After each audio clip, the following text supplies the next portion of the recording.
आता ज्यांच्याकडं गट शिक्षणाधिकारी पदाची काटेरी मुकुट ज्यांच्या डोक्यावर आहे, आमचे वाघमारे सर, त्याच्याही पूर्वी ते पद सांभाळून आज माहूर तालुक्यातलं गट शिक्षणाधिकारी पद सांभाळणारे मधुकर साहेब आणि आमचे सुपे साहेब, एक आदरणीय व्यक्तिमत्व. त्यानंतर आपल्याकडं विस्तार अधिकारी शिरसाट सर, श्रीपतवार मॅडम आणि आमच्या दिवशी केंद्राच्या मुख्याध्यापिका कुलकर्णी मॅडम आणि राग येऊ नये म्हणून बंडपती मॅडम, या सगळ्यांचंच या ठिकाणी खरं म्हणजे हा एक चांगला सोहळा घडून आणला. मला थोडासा संशय होता बऱ्याच दिवसापासून बरं काय, आणि मी आमच्या कर्मचाऱ्यांना म्हणत होतो माझा निरोप समारंभ तुम्ही काही करत नाही. कारण काय नेहमी विनोदानं म्हणायचं, अरे शिव्या दिल्यानंतर कोणच निरोप समारंभ करणार आहे किंवा सेंडअप कोण देणार आहे. पण ते विनोदाचा भाग जर सोडला तर आज अपेक्षाभंग झाला आहे असं वाटतं मला माझा, की आणि एक अधिकार वाटायचा की हा कुठलाही कार्यक्रम औपचारिक होईपर्यंत एक ती माझा आहे असं वाटायला लागतंय. आणि कदाचित ती भावना थोडीशी एक कार्यक्रमानंतर पुसटची होते, पण मला खात्री आहे की भोकरची एक चांगली नाळ जुळलेली आहे. काय माहिती नाही, कोणीतरी मला वाटतं श्रीपतवार आपले इबेतवार सर काय ते बोलून गेले वाटते की भोकर तर किंवा जोंधळे सर म्हणाले की भाग्यवान भूमी आहे भोकर, की इथं आल्यानंतर आमचे टेमकर साहेब एक खूप मोठ्या पदावर गेलेले आहेत. आज ते महाराष्ट्राचे डायरेक्टर आहेत आणि बऱ्याच लोकांच्या पदोन्नत्या वगैरे होतात. कदाचित असंही मला जाणवलं असेल की भोकरला आपण जावं म्हणजे पदोन्नतीला पात्र होतो, कदाचित असं झालं असावं म्हणून. आणि भोकर आणि खरंच लाभलं बरं का. आमच्या सांगायला हरकत नाही, आमच्या गावाचे महाजन सर आहेत, आमचे जोशी सर आहेत तिथे, की जे आता इथे स्थायिक झालेत. स्थायिक म्हणजे दुसऱ्या गावच्या लोकांना सामावून घेणं काही सोपं नाही, आणि भोकरवासियांनी ते घेतलं आहे आणि आज ते भोकरवासी झाले. तर मित्र हो, खरं म्हणजे तुम्ही जे आत्तापर्यंत दोघा-चौघांच्या 4-5 लोकांच्या ज्या काही प्रतिक्रिया होत्या, एवढा मोठा खरं म्हणजे या सत्काराला या सन्मानाला मी पात्र आहे का नाही आणखी मला खात्री वाटे ना. परंतु तुम्ही एवढा खूप मोठा आणि सुंदर कार्यक्रम घडून आणला, कौतुक केलं. कदाचित माझ्या बसलेल्या अर्धांगिरीला हे कदाचित खोटं वाटत असेल, कारण का मी बघतोय तो माणूस वेगळाच आहे आणि लोक म्हणतात ते वेगळंच आहे. कारण का 30 वर्षाचा सहवास असल्यामुळं खरं कारण माहीत असणार आहे. पण असो, एक मलाही थोडंसं खूप छान वाटलं, आनंद वाटला की माझी ही सगळी मित्रमंडळी आहे. पहिल्यांदा मी आता जास्तीचा वेळ घेणार नाही, शेवटचं आपलं मनोगत आहे. मित्र हो, तसा कौटुंबिकदृष्ट्या मी तसं सुखी आहे. माणसाला सुखी मानता आलं पाहिजे. एक मुलगी 2 मुलं अशा प्रकारचं छोटं कुटुंब. विशेष म्हणजे मुलीचं लग्न झालं, मी आजोबा आहे. त्याच्यानंतर जावाईसुद्धा एका चांगल्या नोकरीवर आहेत. दोन्ही मुलं शिकायला आहेत चांगल्या परिस्थितीमध्ये, आणि भगवंताच्या कृपेने या सगळ्या गोष्टी आणि तुमच्या सगळ्यांचा आशीर्वाद माझ्या पाठीशी आहे, आणि तो निश्चितच कायमस्वरूपी तुमचा तो आशीर्वाद राहा. दुसरी महत्त्वाची बाब की प्रशासनातल्या काही गोष्टी असतात, मी फक्त बोलून दाखवायचं बरं का, आणि हळूच आमच्या मीटिंगमध्ये सांगायचं की आपल्याला नुकसान कुणाचं नाही करायचं, परंतु पुढच्या माणसाला आपण अधिकारी आहोत, किमान ती खुर्चीवर बसणारा माणूस कोण आहे ह्याला फार महत्त्व नाही, पण त्या खुर्चीची जी पावित्र्य आहे, खुर्चीची जी किंमत आहे, ती किंमत आपल्याला वाढवता आली पाहिजे. आणि मी असं म्हणेन की बरीच मोठी माणसं या खुर्चीवरून गेलेली आहेत, त्या खुर्चीमुळं मला किंमत मिळाली, माझ्यामुळं खुर्चीला अजिबात नाही. म्हणून मी मोठा झालो आहे. आणि भोकरला आल्यानंतर मला पहिल्यांदा कुठल्याही तालुक्यात कोणताही अधिकारी गेल्यानंतर थोडंसं नव्यांदा ओळखी होणं, परिचय होणं अवघड असते. पण कार्यालयामध्ये अतिशय सुंदर कर्मचारी की ज्यांच्याकडे एक शिस्त होती. एवढंच की मग शिस्त असताना देखील यांना का लावावी, मी कुठलीच शिस्त लावली नाही, हे सगळे शिस्तप्रिय होते. फक्त मला माझ्या पद्धतीने त्यांना वळवून घ्यावं लागलं. माझी काही भूमिका होती, मला त्यांच्याप्रमाणे न बदलता ते बिचारे सगळेच माझ्या पद्धतीनं बदलले गेले लगेच. आणि ते एक नाईलाज असतो, येणारा अधिकारी जसा आहे त्या पद्धतीनं आपल्याला बदलत जावं लागतं. तसंच या ठिकाणी त्यावेळेस योगायोगानं सुंदर स्टॉप होता. 4ही विस्तार अधिकारी होते, महाजन सर होते, मजोळकर साहेब, वाघमारे साहेब, सुपे साहेब, आणि ही सगळी माणसं अतिशय चांगली होती आणि खूप मोठं सहकार्य केलं. आता आपण ऐकलोय की नवोदय परीक्षा असेल किंवा इतर सगळी कार्यक्रम असतील, हे सगळं यश मिळवण्याचं काम अजिबात एका मठपतीचं कोणाचंच नाही. हे सगळं जे मी मिळवलंय ते माझे हे नवरत्न दरबार, आमचे 9 केंद्र प्रमुख आणि 9 केंद्रीय मुख्याध्यापक यांचं योगदान आणि आमच्या विस्तार अधिकाऱ्यांचं आणि कार्यालयाच्या कर्मचाऱ्यांचं योगदान खूप मोठं होतं याच्यामध्ये. अतिशय जिद्दीनं मी जे सांगितलं ते इम्प्लिमेंट करण्याची जबाबदारी त्यांच्यावर होती. शेवटी मी एकटा किती सांगून काही उपयोग झाला नसता, पण अंमलबजावणी करणारी यंत्रणा माझ्याकडे एवढी चांगली आणि सुंदर होती की त्यामुळे हे सगळं काम होऊ शकलं. सुरुवातीला बघितल्यानंतर मला असं वाटलं की आपल्या भेटींची संख्या वाढली पाहिजे. तसं माझी तब्येत फार दुसरे कुठलीच कारणं नाहीत, परंतु थोडंसं मणक्याचा त्रास असल्यामुळे मी प्रवासाला टाळायचं. तरी पण त्याही तशाही परिस्थितीमध्ये जास्तीत जास्त सगळ्यांना सांगायचं की तुम्ही अगोदर पहिल्यांदा शाळा भेटी करा आणि तिथं काय आहे पहा, असेल त्याचं कौतुक करा, नाही ते दुसऱ्या भेटीमध्ये करायला सांगा. अशा पद्धतीचा कार्यक्रम तालुक्याने केला आणि दुर्दैवानं असं झालं की 1 वर्षाची संधी मिळाली, सगळे लोक ट्रॅकवर आली, कामाला लागली, लगेच लॉकडाऊनचा कार्यक्रम सुरू झाला. मग डोक्यात विचार आला की ह्या लॉकडाऊनच्या आणि सुट्ट्याच्या कालावधीचा कसा लाभ उठवायचा. माझ्या काही शिक्षक बांधवांनी खूप सुंदर मेहनत घेतली. इथं कार्यालयामध्ये सकाळी 9 वाजता यायची, 11 वाजेपर्यंत 2 तास रेग्युलर क्लास घेतला नवोदयचा आणि शिष्यवृत्तीचा, आणि नवोदयचा एक सुंदर रिझल्ट. अशाही परिस्थितीमध्ये कोरोनाच्या काळामध्ये सुद्धा अतिशय सुंदर रिझल्ट त्यांनी तालुक्याचा संबंध जिल्ह्यामध्ये आणून दिला.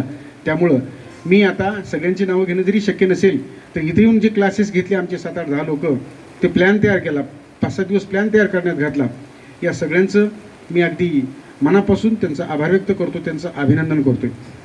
दुसरी महत्त्वाची बाब, या काय आजच्या ह्या गुरुगौरव पुरस्कारासाठी आमच्या तालुक्यातून खरंच ही गुरुगौरव पुरस्काराला पात्र असणारी आमची शिक्षक मंडळी होती. पाळतचे मुख्याध्यापक बेरळीकर सर, त्याच्यानंतर गोपिलवाड सर, राफतवार मॅडम आहेत, देशमुख मॅडम, नंदेवाड सर आमचे केंद्रप्रमुख, आणि पाटेकर मॅडम ही आमची खाण आहे, हे आमचे रत्न आहेत. यांनी अतिशय खरंच यांचं काम वाखाणण्याजोगं आहे. यांचं काम कुठंतरी चांगलं आहे म्हणून जिल्ह्याने यांचा गुरुगौरव देऊन पुरस्कार केला. यामध्ये मला सुद्धा तालुक्याचा प्रमुख म्हणून खूप समाधान वाटलं. मी पर्सनली सगळ्यांना मेसेज पाठवले त्या दिवशी, कारण का मला कार्यक्रमाला तिथली जबाबदारी होती जिल्ह्याची, त्याच्यामुळे इथे मी प्रत्येकाला जबाबदारी दिली होती. आता दुसरी महत्त्वाची बाब, कार्यालयाचं काम माझं कसं चाललं तर मी कदाचित तुम्हाला एक थोडंसं वाटलं असेल, आमचे सुरकार सर आणि शिरसाट सर फार मोठी धुरा होती या माणसावर की आज विस्तार अधिकारी पदावर शिरसाट सर आहेत बसून. तालुक्याची इत्थंभूत माहिती मला बऱ्याच लोकांच्या ओळखी नसायच्या. मी पहिल्यांदा ह्या दोघांनाच फोन करायचा की हे कोण आहे, कुठं आहे, काय काम करतात, त्यांचं काम कसं आहे. मी प्रत्यक्ष आता काही लोकांच्या मला माहिती आहे 100% आमचे 500-525 लोक आहेत, त्यांच्या काही प्रत्यक्ष अशा ओळखी नाहीत, परंतु नावानिशी सगळ्यांनाच ओळखतो आणि त्यांच्या कामानिशी ओळखतो. विचारल्यानंतर मग त्यांची कामं वगैरे मला समजायची. आणि अशा पद्धतीचं प्रशासन, आणि हे सगळं चालत असताना कार्यालयामध्ये एक विभागणी केली कामाची, आणि त्या कामामध्ये मला 100% खात्री आहे की आमचे मोबाईल टीचर 6 आहेत, अतिशय सुंदर अशा प्रकारचं योगदान त्या मोबाईल टीचरने दिलं. ज्यांचा जो विषय नव्हता तो विषय त्यांनी सांभाळला. सगळ्या शिष्यवृत्त्या प्रत्येकाकडे वाटून होत्या. त्याच्यानंतर आमचे लिपिक संवर्गाचे कर्मचारी होते. कदाचित असंही झालं असेल, माझंच भाग्य चांगलं म्हणावं, मी बऱ्याचदा असे जोरात बोललो किंवा काही बोलल्यानंतर ह्या एकाही मंडळीने कधीच मला उलटं घेतलं नाही बरं का. काय माहिती नाही, त्यांना वाटतात हे शिवाय द्याले देऊ दे असं म्हणत होते का काय माहिती नाही, परंतु एका वयाचा विचार करून म्हणा किंवा काही, पण काम त्यांनी सुधारून घेतलं. आणि अतिशय आमचे नवाज सर, शेख सर, अगोदरचे फजल होते आमचे पांचाळ सर, अतिशय सुंदर आणि चांगल्या पद्धतीचं काम या माणसांनी केलं. आमचा सेवक वर्ग सुद्धा खूप चांगला. आता एवढंच की ते समोर यायचे नाहीत, काय माहिती नाही, असं मला तर वाटे ना की माझी काही भीती वाटते असं कोणाला वाटे ना, पण ते समोर यायचे नाहीत, बोलल्यानंतर बेल वाजल्यानंतरच यायची.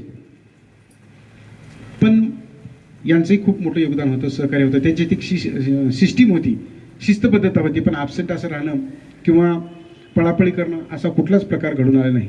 आमचे मोबाईल टीचर, त्याच्यामध्ये सुधांशू कांबळेबद्दल तुम्हाला सांगायचं म्हणजे मागच्या वर्षी 14 जून वाढदिवस मला आजही आठवणीत राहतो. आणि भोकरला आल्यानंतर ज्यावेळेस मी ती मागची झाडं बघितली की मला आनंद वाटतो.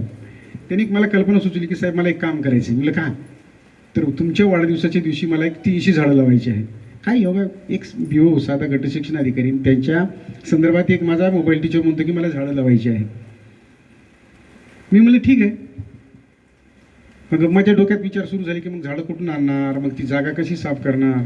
या माणसानं माझ्यापर्यंत काहीच नाही येऊ दिलं. कुठून तरी JCB मशीन आणली, ते सगळं साफसूफ केलं, तारेचं कुंपणही आणलं, कुठून आणलं माहिती नाही, त्याला गेटही आणला, सिमेंट आणले, पोल आणले, सगळं केलं, वृक्ष झाडंही आणली, लावली, वृक्षारोपण केलं. आणि प्रत्येक 4 दिवसाला आमचे ते गजानन असेल, गिरीबाई आणि त्या नजमा ह्या आणि ते स्वतः तिथं पाणी देत बसतात. आणि मी 4-8 दिवसाला मला जसा वेळ भेटेल तसं एक चक्कर मारत असतो. खूप सुंदर झाडं झाली. हे एक माझ्या आठवणीतला खूप मोठा क्षण आहे की मला नंतर 14 जूनला माझ्या वाढदिवशी मला निश्चित आठवण येणार आहे की माझी झाडं कशी झालीत, किंवा माझ्या वाढदिवसाच्या अनुषंगाने ज्यांनी जी रोपटं रोवलं आहे ते खूप चांगलं आहे. दुसरी महत्त्वाची काम, इन्स्टंट कामं ज्यावेळेस पडायची, मला कुठली तरी माहिती अचानक मागितल्यानंतर माझ्याकडे एक असा माणूस होता की ज्यांच्याकडे सगळा डेटा, थडवे सर, सगळा डेटा तयारच सर, 5 मिनिटात टाकलो एवढंच म्हणायचा तो माणूस. आणि खरंच 5 ते 7 मिनिटामध्ये माझ्याकडे ती माहिती यायची. मला सांगा, अशी माणसं असल्यावर त्या कार्यालय प्रमुखाची बदनामी होण्याचा प्रश्नच येत नाही. शालेय पोषण आहार आमच्या पांचाळबरोबर आमचे कांजाळकर अतिशय उत्कृष्टपणे त्यांनी काम सांभाळलं. मेसराम मॅडमचं बऱ्याच गोष्टीवर कमांड होतं, मला खात्री आहे, पण कदाचित त्या लांबच्या होत्या, मलाही त्यांच्या अडीअडचणी माहीत होत्या, पण इंग्रजीसारख्या विषयावर त्यांचं कमांड होतं. इतरांशी जुळून घेणे, इतरांना मार्गदर्शन करणे, या गोष्टीमध्ये त्यांचा हातखंडा होता. आणि मितभाषी असणारे आमच्या पंतुलवर मॅडम, पण त्यांना एक जबाबदारी खूप मोठी सोपवली होती. आणि मला कधीच असं म्हणावं लागेल नाही की तुमचं काम पूर्ण झालं का म्हटलं ते यसच म्हणायचे. शिष्यवृत्ती, मोबाईल टीचर, काही संबंध नाही, परंतु सबंध 2 वर्षामध्ये त्यांनी तो काम अतिशय चांगलं सांभाळलं. आमचे खांडेकर आहेत, नरवाडे सर आहेत, की यांच्याकडे वेगवेगळे विषय वाटून जे होते ते अतिशय, मी म्हणतो की वाघमारे सर आता घडी बसलेली आहे, फक्त पळायचं काम आहे आपल्याला. आणि विषय कुठला आलाय, पत्र कुठलं आलंय हे तुम्हालाही सांगायची गरज नाही. आमची लिपिक समोर लिहून टाकून देतात त्याच्यावर की हे पत्र याचं आहे, हा विषय याच्याकडे आहे, तो विषय त्यांना पूर्ण माहीत झाला आहे. आणि ज्यावेळेस आमच्याकडे बदल्या, मी आलो पहिल्यांदा 2-3 महिन्यामध्ये 4 महिन्यात बदल्या लागल्या, त्यावेळेस मला प्रश्न पडला काय करू. मी अंदाज घेतला की कोण करते. मला आमच्याकडून माहिती मिळाली की आमचे जिद्देवाड सर, माणूस एक आदर्श व्यक्तिमत्व, सोळणवीकर सर, खरं म्हणजे त्यांच्याकडून खूप काही शिकण्यासारखं होतं आहे. आणि त्यांनाही सांगितलं, सर तुम्ही रिटायर झाला याचा अर्थ असा नाही की तुम्ही आमच्यापासून दूर गेलात, आम्हाला ज्या वेळेस गरज पडेल त्यावेळेस आम्ही तुम्हाला बोलू. ते म्हणले की सर कधीही बोलवा. आणि जिद्देवाड सरांचा प्रश्नच नाही, आणखी ते कार्यरत आहेत, हाक दिली की येत असतात ते. आणि आमचे पाळतचे मुख्याध्यापक म्हणाले तिकडे का आले नाहीत. तिकडच्या एका माणसावर फार मोठा विश्वास होता माझा, रेड्डी सरावर. कारण का काही तिकडच्या बातम्या झाली की रेड्डी सर तिकडे काय झाले, ते म्हणायचे सर मी इकडचं सांभाळून घेतो, काही टेन्शन घेऊ नका. आणि खरंच त्याच पद्धतीनं, कारण का माझी अडचण अशी झाली नंतर मला की डबल चार्ज आल्यामुळं मला भोकरच्या शेवटच्या काळामध्ये फार वेळ देता आला नाही. कारण का इथल्यापेक्षा खूप मोठा लोड तिथे होता आणि व्हिजिटरची संख्या भरपूर मोठी. परंतु रात्री जो कालावधी होता, रात्री मात्र सगळे हेडमास्तर परेशान व्हायचे असतील, कारण का रात्रीही मेसेज पडतात आम्हाला काय भानगड आहे. आणि दररोज एका संध्याकाळी मुख्याध्यापकाला बोलायचं मी की काय नियोजन आहे तुमचं, सांगा मुलांसाठी काय केले तुम्ही, काय किती वर्ग घेतले, किती वर्ग चालू केले. मग त्यांना असं वाटायचं की मला विचारणारं कोणीतरी आहे. याच्यामध्ये वाघमारे सर, बाकी काहीच नसते. तर आपणही 4 दिवसाला विसरून जातो, त्याला फोन केला पण त्याला वाटते की मला साहेबाचा फोन आला होता. आणि दुसऱ्या दिवशी नाही गुपचूप बसत माणूस, काहीतरी धडपड करायला सुरुवातच करतो. आणि मित्रो, सगळ्यात महत्त्वाची बाब म्हणजे हे झालं माझ्या प्रशासनाच्या बाबतीतलं. कदाचित या बाबीमध्ये काही चुका किंवा त्रुटी असतील ती मी सोबत घेऊन जाणार आहे आज. परंतु मला जे घडण्याची संधी मिळाली एवढंच की मी ज्या गोष्टी आयुष्यामध्ये वाईट आल्या, कठीण काळ आला, त्याची मी संधी मानली. जोंधळे सरांनी बोलताना सांगितलं की सर आमच्या रूममध्ये राहिले, तुम्हाला कदाचित ही प्रसंग माहीत नसेल, ही सगळी मुलं अनमॅरिड. आणि मी त्यावेळेस खूप सिनियर, आणि त्यांच्याकडे गेलो. त्या खेड्यात बदली झाली, आमच्या वेळेस बरेच लोक बदल्या कॅन्सल त्यावेळेस होत होते बरं काय, पण मी एकदा ठरवून टाकलं बदली झाली ना जायचंच, मग ते कुठेही असू द्या. अगदी काडीचीही प्रयत्न केला नाही बदली कॅन्सल करण्यासाठी. की नोटमध्ये अगदी तिथं काही मोबाईल नव्हतं ना, काहीच नव्हतं त्यावेळेस. मोबाईल आले होते पण काहीच चालत नव्हतं, कुठलंच कव्हरेज नव्हतं. आम्हाला फोन करायचं असेल तर मग आम्ही दोघं तिघून त्या मांडवीला फोन करायचं. पहिली घटना माहीत आहे, जोंधळे सर माझ्या माघारी सांगतील तुम्हाला काय घडलं ते. अहो 2-3 दिवस राहिलो, घरी संपर्कच तुटला सगळा. हे म्हणले सर फोन करायचं असेल ते कॉईन बॉक्स आहे म्हणले मांडवीला, तिथं जाऊन फोन करू. अक्षरशः फोन घरी लावला, घरी फोन होता माझ्या, घरी लावला, काय बोलावं फोनवर कळायचं ना. हे माझ्याकडे बघू लागले, फोन तर चालू आहे, मला तर काहीच बोलता येईना. म्हणजे आपण बदलीचं किती मोठं टेन्शन घेतोय, पण ती 4 दिवसाचा कालावधी संपल्यानंतर आम्ही त्याच गावात राहिलो. 2 वर्षाचा काळ तिथं पूर्ण केला आणि तिथं जी काही धडपड करता आली. आणि संधीचं सोनं एवढ्यासाठीच म्हणलोय तुम्हाला मी, की जगापासून दूर असल्यामुळे माझा जो MPSCचा अभ्यास झाला तो त्याच गावात झाला. काहीच डिस्टर्ब नव्हतं मला. काय यांचा संध्याकाळी गोंधळ चालायचा घंटाभर. हे सगळी अनमॅरिड होती, चौघही, तिघजणं. आणि हे आता शेवटी पोरच होती बरं काय त्या काळात, आता नाही. आणि यांचा गोंधळ, यांच्या मारामाऱ्या, भानगडी चलायचे. मी फक्त ऐकून घेत राहायचं आणि लईच मोठं लागलं तर मिटवायला होतोच मी. आणि याचं बेनिफिट असं मिळालं की तिथं डिस्टर्ब कुठलाच नव्हता आणि तिथं खरा माझा अभ्यास झाला आणि तिथूनच मी परीक्षा पास झाली. म्हणजे सांगायचा उद्देश हा की माणूस काय करतो, एखादी अडचण समजतो, एखाद्या बाबीला कठीण काळ समजतो, पण कठीण काळाचं सोनं, कठीण काळाची संधी कशी करून घ्यायची ही ज्याच्या त्याच्यावर डिपेंड आहे. म्हणून मी म्हणतो की माणसाच्या आयुष्यात कधीच कुठं संकट नसतं, फक्त त्याला तुम्हाला कन्व्हर्ट कसं करता आलं पाहिजे त्या संधीमध्ये हे एकदा शिकलं की फार जमते. तिसरी महत्त्वाची बाब, आमचे पत्रकार बांधव, या ठिकाणी आमचे करकिलीकर साहेब उपस्थित आहेत, त्यानंतर आमाजी पोलादवार सर आहेत, चिंतावार साहेब आहेत आणि आमचे पाहुणे पडोळे सरसुद्धा या ठिकाणी उपस्थित आहेत. हेच नाही, यांचं खूप मोठं मला योगदान लाभलं. कारण का आपली प्रतिमा उजळ करायची का मलिन करायची या मीडियाच्या खूप मोठ्या हातात असतं. पण यांचे खूप खूप आभार मानतो भोकरच्या सगळ्या मीडियांचे की मागच्या 2.5 वर्षाच्या काळामध्ये शिक्षण विभागाची प्रतिमा मलिन न होऊ देण्याची काम त्यांनी केलं. एवढंच नाही तर उजळ करण्याची काम या माणसाकडून झालेलं आहे. खरं म्हणजे त्यांनी ते वास्तव चित्रण केले, परंतु यांच्यामध्ये कुठलाच खोडसारपणा नव्हता. यांनी जे वास्तव होतं ते वास्तव मांडलं, इतरांपर्यंत मांडलं. त्याच्या प्रतिक्रिया कुठपर्यंत गेल्या, नेहमी शिवपर्यंत जायच्या, वरिष्ठाकडून जायच्या आणि त्यांच्याकडून मला पर्सनल मेसेज मिळायचे की वा तुझं अभिनंदन. आणि सुदैव असते कधी कधी आपल्या कामावर काही डिपेंड असते. फार चांगलं करतोय असं नाही आपण, पण नियमित काम आणि वेळेला महत्त्व देऊन केल्यामुळं मागची मुख्य कार्यकारी अधिकारी काकडे साहेब होते, अतिशय दांडगा विश्वास होता त्या माणसाचा माझ्यावर. तुम्हाला माहीत नाही, आपण गोपनीय अहवाल लिहितो एकमेकांची, किती ठीक आहे, चांगला आहे, उत्कृष्ट आहे. तुम्हाला मी माझा गोपनीय अहवाल दाखवतो लिहिलेला, निबंधच लिहिली माझे गोपनीय अहवाल 2 वर्षाची. अगदी निबंध म्हणतो मी तुम्हाला, 1-1 पेजेस गोपनीय अहवाल माझा लिहिला शिवनी. तर काय लिहिलं असेल बघा, त्याच्यात एकही शब्द कुठं वाकडा नाही. अगदी मला तर असं वाटतं की मी जे काही काम केलं नाही त्याच्यापेक्षाही जास्तीचं सुंदर सुंदर तसे लिहिले. हे माझं, याच्यामध्ये माझा खूप मोठा आनंद होता की मी जे काम केलंय त्या कामाचं फलित मला त्या ठिकाणी मिळून गेलं. दुसरी महत्त्वाची बाब, मी आत्ताच म्हणलं की माझे नवरत्न सुरुवात व्हायची आमची भोशीपासून, श्रीपतवार सरापासून सुरुवात व्हायची. त्यांना सकाळी फोन केला की सर जाऊत का, ते कधीच, त्या माणसाने मी आत्तापर्यंत कमीत कमी 50-60 वेळा म्हटलं असेल जाऊत, येसच. नकार त्या व्यक्तीचा कधी नव्हताच. अतिशय पॉझिटिव्ह माणूस.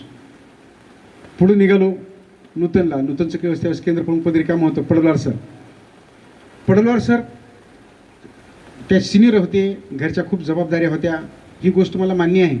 परंतु त्या माणसाच्या तोंडी कधीच असं उद्धट किंवा उर्मट तुम्हाला काय लागलं हो, कुठलं की आधी असं कधीच नाही. येस एवढंच म्हणायचं, येस येस म्हणून आले नसतील ती गोष्ट वेगळी, परंतु येस मात्र ते म्हणत राहायचे नेहमी, नाही कधीच म्हटलं नाही त्या माणसाने. आणि त्यानंतर महाजन सर, आता प्रश्नच नाही त्यांचा. आल्यानंतर प्रत्येकच मी विचारायचे सर जेवण करू, मी म्हणायचे बसा माझ्याकडेच डबा आहे. आणि डब्यावरून विषय निघायला सांगायचं. मला घरून खूप मोठी, तुम्हाला माहीत नसेल पण ज्याला काय म्हणतो आपण, तक्रारी व्हायच्या की तुम्ही भाकरी घेऊन जाताय, अशाच पद्धतीने नेता, लोक काय म्हणत असतील. म्हणजे 1-2 दिवस म्हणतात, नंतर काही म्हणलं अहो डब्बा घेऊन जा, घरी बरेच डबे आहेत. म्हणलं त्याच्यापेक्षा काय झालं, माझा जो जन्म झाला किंवा मी ज्या कार्यकाळात वाढलो किंवा मी ज्या परिस्थितीत वाढलो ती परिस्थिती मला आणखी विसरता येत नाही. बरं आता नव्यानं सुरुवात करून काय उपयोगाचं आहे. एका फडक्यामध्येच डबा घेऊन यायचा मी, तुम्हाला माहीत असेल सगळ्यांना. ती सोडलंच नाही कधीच. कदाचित आता हे सांगितताना वाईट वाटणार असेल, वाटू द्या, पण तिचा खूप आग्रह होता डबे घेऊन जायचा. म्हणजे डबा नको, कारण का आता डब्याला सुरुवात करून काही उपयोगाचं होणार नाही. कारण का वास्तव चित्र जे होतं की ज्या फडक्यानं मला कुठंतरी शिक्षण दिलं, कुठंतरी वाचवलं, जगवलं, त्याचा अवेअर करून नाही चालणार. म्हणून त्या गोष्टी, त्याच्यामध्ये थोडंसं आरोग्याच्या दृष्टिकोनाने काही गोष्टी महत्त्वाच्या होत्या. म्हणून मी ते आजही सोडलं नाही मित्र. ही महत्त्वाची बाब. त्याच्यानंतर आमचे पुढचे केंद्रप्रमुख आणि मुख्याध्यापकाचा चार्ज होता आमचे सुरकार सर. हां, हे मात्र चौफेर माणूस. पटकन तालुक्यातली कुठली माहिती विचार, विशेषतः तहसीलचं काम आलं की अगोदर आम्ही त्यांना पुढं करायचं. जा, आमचे नोडल अधिकारीच होते तहसीलचे ते शेषार सरांनी ते. आणि ह्याच्यापेक्षा महत्त्वाचं की ज्या माणसाला मला खूप कौतुक वाटतं, नंदेवाड सर, यावर्षीचा आदर्श पुरस्कार त्यांच्यासाठी आहे. मला वाटलं त्यांना ते टेक्नॉलॉजीचं काम जमते का नाही, पण अजिबात कधीच तक्रार त्या माणसाच्या केंद्राची माझ्याकडे आली नाही. आणि सगळ्यात अगोदर काम असे या नवरत्नापैकी ही रत्न होती माझी, म्हणून मला काम करता आलं. आणि सगळ्यात आश्चर्याची बाब म्हणजे आमचे सोनारीचे केंद्रप्रमुख सोळंके साहेब. त्यांना कुणाकडून काम करून घेतात मला माहिती नाही, पण मला एकदा म्हणले, सर तुम्ही कसं काम करून घेतात? ते म्हणले, मी स्वतःच कॉम्प्युटर शिकलो आता. किती आश्चर्याची बाब आहे. आणि 2 दिवसाला 4 दिवसाला त्यांचा फोन असायचाच, सर माझं काही चुकलं का कुठं? म्हणलं कोण म्हणलं तुम्हाला? नाही मलाच वाटलं. ती माझ्याकडून नेहमी नेहमी नेहमी नेहमी पडताळून घ्यायची मी कुठं चुकतोय काय. मग याचा अर्थ की तो माणूस किती रेषेत होता किंवा त्या कामाकडे किती फोकस होतं त्या माणसाचं हे मला लक्ष द्यायचं. एवढा त्रास दिलं मला सोळंके सरांनी. 4 दिवस, सर मला 2 मिनटं बोलायचं म्हणून ते 10 मिनटं बोलायचे. परंतु सगळं केंद्राचा इतिहास सांगून टाकायचं मला. इथं असं झालं, तिथं असं झालं, मी इथे भेटी दिल्या, तिथे भेटी दिल्या, आहेत का गेले? हां, कुठं कुठं भेटी दिल्या हे दिवसभराचं रात्री मला इतिहास सांगत बसायचे, मी बी ऐकत बसायचं गुपचूप. तर अशी ही माणसं माझ्या पाठीशी होती, म्हणून मला हे तालुक्याचं काम करता आलं. आता पोमनाळ्याचा नंतर शिरसाट सरांना आम्ही डबल विस्तार अधिकारी चार्ज दिला, पण पोमनाळा केंद्राचं कामसुद्धा आता ते स्वतः टेक्नॉलॉजी आहेत, तालुक्याला सगळं मार्गदर्शन करतात, त्यामुळे त्यांचं काम मागे असण्याची आवश्यकता नव्हती.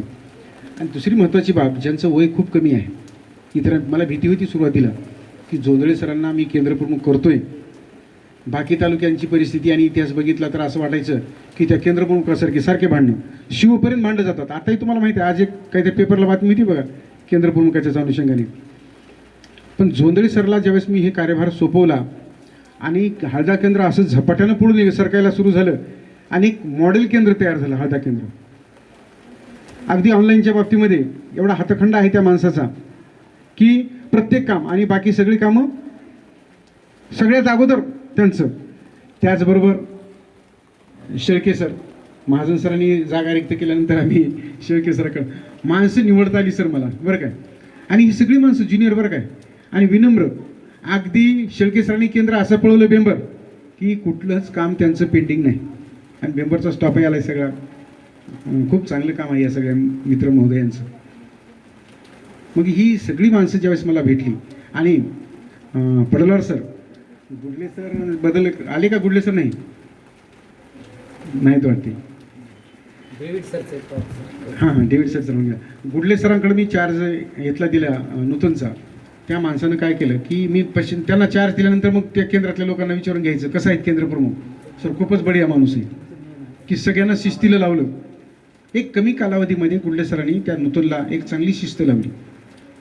मग ही माणसं आहेत. आता सगळ्यात महत्त्वाचा आमचा माणूस राहून गेला आणखी एक, डेव्हिड सर, की ज्या माणसाकडं अनेक विभाग आणि महत्त्वाचे विभाग सोपवले होते मी, जबाबदारीचं काम की जे कधीही गटशिक्षण अधिकाऱ्याच्या अंगलट येऊ शकतो असं ऑनलाईनचं काम, स्टुडंट पोर्टलचं काम ज्या माणसाकडे मी सोपवलं होतं. आणि प्रत्येक वेळेस कोणी जर न्यू टॅब मागायला की मला विचारल्याशिवाय माझ्या पैशात एकाही व्यक्तीला त्या माणसानं दिलं नाही. माझी सही घेऊनच ती द्यायची. आणि त्याच्यामधून आपल्या तालुक्यातले डुप्लिकेट विद्यार्थी टोटली 100% कमी झाले. एकही आज डुप्लिकेट विद्यार्थी नाही. त्याचं श्रेय सगळं आमच्या डेव्हिड सरला आहे. रोज रिपोर्टिंग काढायची, टाकून द्यायचं, एकमेकांमध्ये चढावड लावून टाकून दिली. या केंद्राचं काम एवढं टक्के, त्या केंद्राचं काम एवढं टक्के, चढावड लावली आणि काम करून घेतले. त्याच्याबरोबर दुसरी एक अडचणीची बाब होती आमची की उर्दू शाळांच्या बाबतीतली, की काय करावं तिथे. आम्हाला ती भाषा काही फारशी काही कळत नाही. माझे वर्गमित्र शेख सर आणि एक होतकरू आणि प्रामाणिक व्यक्ती की ज्यांना त्या कन्या केंद्राचा मी येण्याच्या पूर्वीच त्यांच्याकडे चार्ज होता, पण खूप परफॉर्मन्स चांगला दाखवला त्यांनी. आणि एक मला अनुभव आलेला असा की जास्तीत जास्त तक्रारी नेहमी ह्या उर्दू शाळांच्या असतात. परंतु वाघमारे सर, शेख सर जोपर्यंत तुमच्या तालुक्यात आहे तोपर्यंत तुम्हाला उर्दूची कुठलीच तक्रार येणार नाही, याची 100% गॅरंटी मी देतोय. तर अतिशय समजदार व्यक्तिमत्व की ज्यांना सगळ्यांना घेऊन चालणारा माणूस आणि खूप मोठा स्टॉफ आहे तिथे, 17-18 लोकांचा स्टॉफ आहे. तर या सगळ्या स्टॉपला घेऊन चालणारे आमचे शेख सर यांनी अतिशय चांगल्या पद्धतीनं ते केंद्र हँडल केलं आणि करत आहेत आज. म्हणून या सगळ्यांच्या म्हणून माझं जे काम होतं की नाही, ही सगळी जी आत्ता नावं घेतली मी, ह्या सगळ्या नवरत्न आणि माझ्या ऑफिसचे कर्मचारी, या सगळ्यांच्या बळावर, या सगळ्यांच्या जोरावर. आणि याशिवाय मित्र, मला काही सगळ्यांचीच नावं घेणं शक्य नाही, परंतु आमचे बंडे सर आहेत, आमचे मुख्याध्यापक किनीचे पवार सर आहेत, त्याच्यानंतर मर्शिवनी सर आहेत, की ही सगळी टेक्नोसेवी मंडळी, यांचं योगदान, यांची मदत वारंवार कार्यालयाला खूप चांगल्या पद्धतीने मला झालेली आहे. आणि मी जिथं जिथं काम सांगावं ती अगदी एकाच दिवसात एवढंच करावं लागेल वाघमारे सर तुमच्यासाठी आता, की मी जसं करत होतो रात्री प्लॅनिंग करायची उद्या काय काम करायचं, आणि ती प्लॅन पर्सनली टाकून द्यायचं संध्याकाळी प्रत्येकाला, की तुझं हे उद्या काम आहे, तुझं हे उद्या काम आहे. ती दुपारपर्यंत तुमचं काम अगदी आपोआप निपटे. आणि तुम्हाला दुसरं एक काम करावं लागणार आहे, की जिल्ह्यावरून जे काही पोस्ट पडतात, जिल्ह्यावर काही सूचना पडतात, त्या मात्र नेहमी फॉलोअप घेतला पाहिजे. नेहमी की मोबाईलला तुम्हाला माहीत नसेल, आम्ही 10 मिनटं झालं की ती सवयच लागली होती, कदाचित एक बिमारी होऊन बसेल, कदाचित काही सांगता येत नाही. पण आता थोडंसं निवांत झालं मित्र. आता फोन हळूहळू 50% फोन माझे बंद झालेत. कदाचित त्याचं कारण वेगळं असेल, की नवीन येणाऱ्या माणसाला आणखी माझे नंबर मिळाले नसतील. आता आपल्या विभागाचा, आता मी माझ्या पदाबद्दलचं सांगतो आहे, हे सहाय्यक शिक्षण संचालकाचं पद आहे, की शिक्षणाधिकारी समकक्ष पद, आणि 3 जिल्ह्याचा कारभार तिथून चालतो. आणि माझ्याकडं विशेष आस्थापना आहे ती ज्युनियर कॉलेजची. मग ज्युनियर कॉलेजची वेगवेगळी अनेक सेवा शर्ती जी काही जी नियमावली आहेत, त्या अनुषंगाने तिथून लातूरून उस्मानाबाद, लातूर आणि नांदेडसाठी ते काम चालतं, आणि तिथं काम करण्याची मला संधी मिळाली. त्याच्यानंतर या सगळ्या कामामध्ये, की ज्यांच्याकडं आपण कुठलं तरी ह्याच्यानुसार बघतोय, प्रमोशन ही माणसाच्या आयुष्यामध्ये येणारी एक वाट असते बरं का, आणि ती योगायोगानं मला ती मिळालेली आहे. आणि एवढंच की प्रामाणिकपणे इथं जसं मला काम करता आलं तुमच्या सहकार्याने, तिथेही तुमच्या सगळ्यांच्या शुभेच्छा माझ्या पाठीशी आहे, ती मी करण्याचा निश्चित प्रयत्न करेन. आणि माझ्या कार्यालयातला आणखी एक माणूस, तो म्हणजे आमचे हाके साहेब, की जे आमचे कार्यालयाचे कुबेर, तुमच्या निधी वगैरे वितरित करणं. तसंच जिल्ह्यातले 4-5 माणसं आहेत मोजकी, की ज्या लेखासहायकांना सगळं काही कळतं, त्याच्यातला हा एक कळणारा माणूस. अतिशय सुंदर प्रॉम्प्ट आणि सांगितलेल्या पद्धतीनं. मला बऱ्याचदा मी म्हणायचं त्यांना, हे मला ह्या नाही पटलं, असं करू नये, ते लगेच दुसरी वेळेस दुरुस्त करून आणायची. त्यांच्याही लक्षात आलं की साहेबाला कुठल्या दृष्टिकोनातून पाहिजे आणि काम इमिडिएटली कसं करावं, काम त्या कामाचा वेळ कसा कमी करायचा हेच बघितलं मी, बाकी काही नाही. एका कामाला 2 तास लागत असेल तर ते काम मला अर्ध्या तासामध्ये कसं करता येईल हे नेहमी सांगायचे यांना. स्मार्ट काम असा मी उपयोग करत होतो शब्दप्रयोग, काम स्मार्ट करा. आणि या पद्धतीनं या कार्यालयाचं काम झालं. म्हणून आज तुम्हाला अभिमानानं सांगतोय की जसं बीडीओ साहेब बोलून गेले बोलता बोलता, की शिव मॅडम ज्यावेळेस बोलायची, विशेषतः एज्युकेशनचा विषय आला की ते मठपती अगोदर म्हणायचे. त्याचं कारणच एक होतं की आपल्या कल्पना, आपल्या आयडियाज त्यांना फार पटायच्या. भोकरमध्ये ज्या ज्या गोष्टी आपण इम्प्लिमेंट केल्या होत्या त्या त्यांना आवडायच्या, आणि ते म्हणायचे तुझ्या आयडिया सांग मला. मग आपल्या आयडिया बरं इतर नाही तर इतर विभागासाठी सुद्धा कधी बोलून घेऊन सांगायचे की या विभागासाठी तुझी आयडिया काय सांग. मग ते आपण सांगितल्यानंतर हा सगळ्यात महत्त्वाचा, कदाचित मला एकट्यालाच नाही अनेकांना विचारत असतील, पण मला एक असं वाटायचं की माझ्यावर दाखवला त्यांनी तो फार मोठा विश्वास होता की भोकरचं प्रशासन चांगलं चालते, भोकरचं काम चांगलं चालते, हा त्यांच्यावर आपला बसला एक विश्वास होता. आणि हे विश्वास संपादन करण्यासाठी पहिल्यांदा काम करावं लागतं, खूप वेळ द्यावा लागतो. रात्री 10-10, 11-11 वाजेपर्यंत मी तुमच्या पोस्ट टाईप करणं, जसं आमचे इबितवार साहेब म्हणाले की बीओ इज टायपिंग, ते ओपन केलं की लक्षात येते की ऑनलाईन असलं टाईप करायला दिसलं का नाही, बीओ इज टायपिंग, नाहीतर एंगेज नेहमी. अशी परिस्थिती. त्यांचे कधी चुकून फोन आलेच, परंतु मी एक दक्षता घेतली, तालुक्यातल्या कुठल्याही शिक्षकाचा अननोन जरी फोन आला तर मी त्याचा फोन टाळला नाही. कदाचित बैठकीमध्ये असेल तर संध्याकाळी कॉलबॅक मात्र सगळ्यांना केलेत, कारण का मला माहीत होतं की माझी एखाद्या शिक्षकाची कोणती अडचण आहे कोणाला माहिती आहे. मी जर ती नाही घेतली तर, आणि दुसरं एक काम केलं, सगळ्यांना सांगितलं की तुमचं काम इन्व्हॉल्व करा, कागदपत्र 24 तासामध्ये तुमची माहिती घेऊन जा. आणि कोणाची GPFचे प्रस्ताव असतील, कोणी रजेचं प्रकरण असेल, कोणाची सेवा पुस्तिकेचं काम असेल, अगदी 24 तासामध्ये ते काम पूर्ण करून देण्याचा प्रयत्न शक्यतो केला आहे. जर याच्यापेक्षाही कुणाचा राहिला असेल, लॉकडाऊनचाही फायदा घेतला. लॉकडाऊनमध्ये माझ्या रोज पोस्ट पडत होत्या, डुप्लिकेट सर्व्हिस बुक तयार करा, मी या केंद्रावर येणार आहे. आणि असं करता करता माझ्या माहितीप्रमाणे 60-70%, 75% डुप्लिकेट सर्व्हिस बुक आपल्या तालुक्याची झालेली आहे. नंतर काय झालं सांगून सांगून ज्यांनी काही आणलं नसेल कदाचित त्यांचं राहून गेलं असेल. तर आता खरं म्हणजे वेळ खूप झालेला आहे, पण तुमच्या सगळ्यांच्या शुभेच्छा माझ्या पाठीशी आहेत हे मला निश्चितच आज कळालं. आणि तुम्हाला देखील मी शुभेच्छा देतो पुढच्या कामासाठी. जर कधी माझी गरज भासेल, कधी अडचण आलीच तर मी आपल्या सदैव पाठीशी आहे. भोकरला आणखी माझा अधिकार आहे की कदाचित कुठल्या का निमित्तानं असेल प्रशासकीय दौरा म्हणून मी आज भोकरला पुढील वर्षभरात 6 महिन्यात कधी येऊ शकतो, म्हणून तो एक अधिकार आणखी अबाधित माझा आहे. आणि तुम्हाला एक चांगल्या पद्धतीची विनंती करतो आहे की जसं अडचण आली माझ्या लेवलची असेल तर निश्चितच ती अडचण मी सोडवण्याचा या ठिकाणी प्रयत्न करीन. तुम्ही मला वारंवार सूचना देत चला, त्या पद्धतीनं मी माझं काम करेन. आणि माझ्या वर्गमित्रांनी देखील या ठिकाणी सत्कार घडून आणला. त्याच्यामध्ये आमचे अनंत जोशी सर आहेत, बंडे सर आहेत, शेख सर आहेत. त्याच्यानंतर आमचे श्रीकृष्ण वट्टमवार, एक खरंच ते श्रीकृष्णाचाच अवतार आहे बरं का. थेरबन सुरुवातीला झटका बसला होता थेरबनचा, परंतु नंतर थेरबन एवढं गाजवलं त्यांनी, एवढं गाजवलं की मला एक अभिमान वाटतो की माझा मित्र एवढी सुंदर शाळा करू शकतो. आज नवोदयची 2 मुलं पात्र तिथूनच आहे. एक सुंदर व्यक्तिमत्व आणि सुंदर प्रशासन त्या माणसाचं तिथं आहे. तर या सगळ्या माझ्या वर्गमित्रांचा, माझ्या कार्यालयातल्या सर्व कर्मचाऱ्यांचा, आमचे सर्व विस्तार अधिकारी, या सगळ्यांचा, मी सुपे साहेबाला, सुपे साहेब मी कधी कधी हसत होतो, आता विसरून जा.